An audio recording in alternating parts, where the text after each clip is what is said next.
10 literal na dahilan kung bakit hinahabol ng babae ang isang lalaki. Hindi ito sikreto o magic. Madalas nagkakaroon ng dahilan kung bakit may gusto ang isang babae sa lalaki at kung bakit hindi niya ito maiwanan. Una, nagbibigay siya ng seguridad. Marunong siyang makinig ng hindi nanghuhusga. May direksyon at may plano sa buhay. Marunong siyang rumespeto sa plano at sa buhay ng iba. Hindi siya puro pangako, nakikita ito sa kanyang gawa.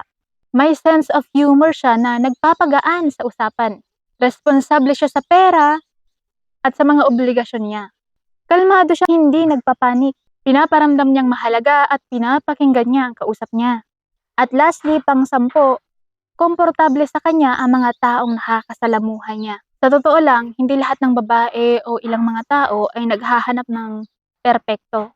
Mas mahalaga ang pakiramdam na ligtas, nire-respeto at minamahal. Kaya kung meron ka ng mga katangiang ito, malamang merong magkaka-interest sa'yo at hahabulin ka talaga.